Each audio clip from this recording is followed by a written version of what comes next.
నీవు తిరిగి నా ప్రజలకు అధిపతి అయిన హిజ్కియా యొద్దకు పోయి అతనితో ఇట్లా చెప్పు, నీ పితరుడైన దావీదునకు దేవుడగు యెహోవా నీకు సెలవిచ్చున్నదేమనగా, నీ ఆస్తి నేను చూసా, ఉందా? నీ బ్యాంక్ బ్యాలెన్స్ నేను చూసా, ఉందా?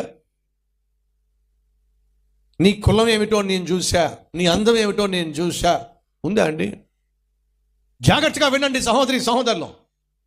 నీకు కష్టకాలం వచ్చినప్పుడు, కుదరని రోగం వచ్చినప్పుడు, కన్నీటి లోయ గుండా వెళ్లాల్సి వచ్చినప్పుడు,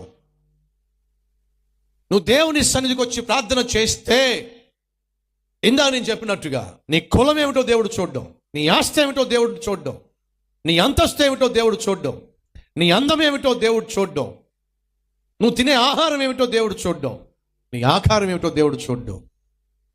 ఏం చూస్తాడో తెలుసా? నీ కళ్ళను చూస్తాడు, ఆ కళ్ళల్లో ఉన్న కన్నీరును చూస్తాడు. హిజ్కియా రాజు, పట్టించుకోవాలా దేవుడు?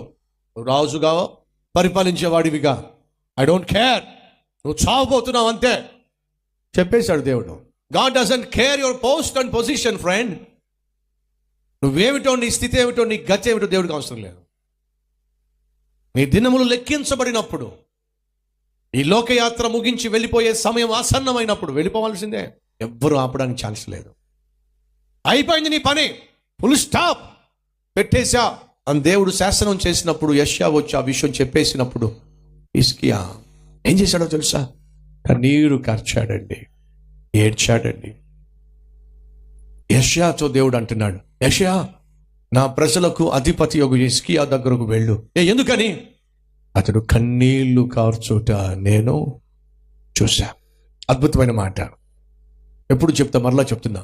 నువ్వు ఏడవడం నీ భర్త చూసుండకపోవచ్చు, నీ భార్య చూసుండకపోవచ్చు, నిన్ను కన్న తల్లి తండ్రి చూసుండకపోవచ్చు, నువ్వు నమ్మినటువంటి వ్యక్తి చూసుండకపోవచ్చు, కానీ నువ్వు కార్చే కన్నీరు నా ప్రభువు చూస్తున్నాడు. అది వాస్తవం. నువ్వు ఏడుస్తుంటే కొంతమంది సంతోషించవచ్చు, నువ్వు ఏడుస్తుంటే కొంతమంది పండగ చేసుకోవచ్చు, నువ్వు ఏడుస్తుంటే మరి కొంతమంది mutton biryani, chicken biryani order ఇచ్చి ఉండొచ్చు. దయచేసి నువ్వు ఏడిస్తే నిన్ను చూసి జాలిపడే వ్యక్తి లోకంలో ఎవరైనా ఉన్నారు అంటే ఇది నా ప్రభు అయినా యేసుక్రీస్తు. మర్చిపోదే, ఆయన ఒక్కడేనండి నువ్వు ఏడిస్తే జాలిపడేవాడు, కనికర పడేవాడు, అవసరమైతే తను కూడా కన్నీరు కార్చేవాడు.